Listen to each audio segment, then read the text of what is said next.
जय हिंद साथियों।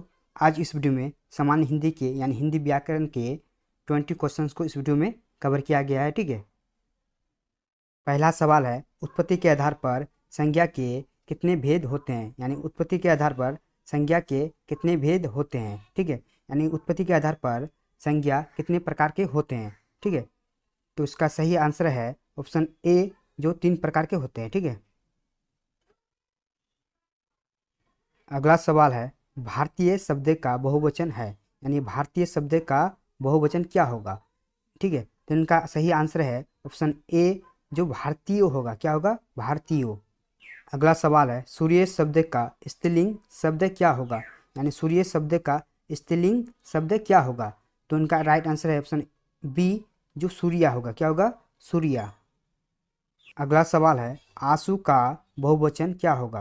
यानी आंसू शब्द का बहुवचन शब्द क्या होगा। ठीक है, तो उनका राइट आंसर है ऑप्शन सी, जो आंसू होगा। क्या होगा? आंसू। अगला सवाल है, भाववाचक संज्ञा बताइए, यानी भाववाचक संज्ञा बताइए। ठीक है, तो इनका राइट आंसर है सी, जो लरकपन होगा। क्या होगा? लरकपन। अगला सवाल है, कौन सा शब्द बहुवचन है। यानी कौन सा शब्द बहुवचन है। ठीक है, तो इनका राइट आंसर है बी, जो प्राण शब्द है। कौन सा शब्द है? प्राण। अगला सवाल है, निम्नलिखित में कौन सा शब्द पुल्लिंग है। ठीक है, यानी निम्नलिखित में कौन सा शब्द पुल्लिंग है। तो इनका राइट आंसर है ऑप्शन ए, जो कपट होगा। क्या होगा? कपट।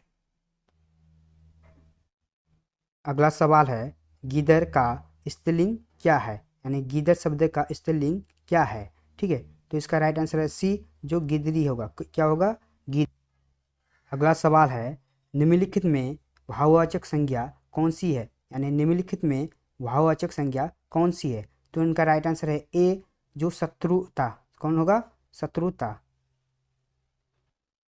अगला सवाल है, निम्नलिखित शब्दों में से स्त्रीलिंग शब्दों का चयन कीजिए।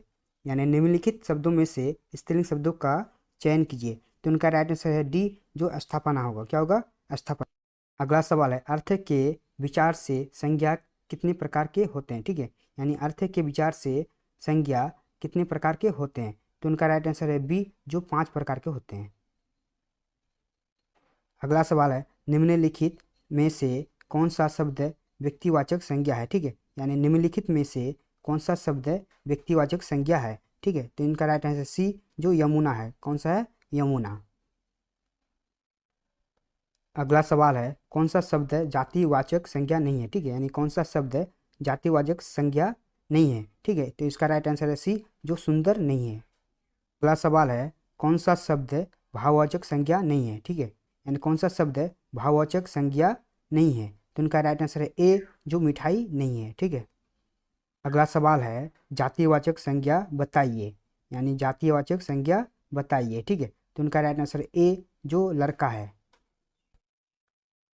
अगला सवाल है, कौन सा शब्द स्त्रीलिंग है। ठीक है, यानी कौन सा शब्द स्त्रीलिंग है। तो इनका राइट आंसर है डी, जो परिषद है। ठीक है, अगला सवाल है, कारक के कितने भेद है। यानी कारक के कितने भेद है, यानी कारक कितने प्रकार के होते हैं। ठीक है, तो उनका राइट आंसर है बी, जो 8 प्रकार के होते हैं। ठीक है, अगला सवाल है, निम्नलिखित शब्दों में सदा स्त्रीलिंग वाला शब्द कौन सा है। ठीक है, यानी निम्नलिखित शब्दों में सदा स्त्रीलिंग वाला शब्द कौन सा है। ठीक है, तो उनका राइट आंसर है सी, जो मकरी है। ठीक है,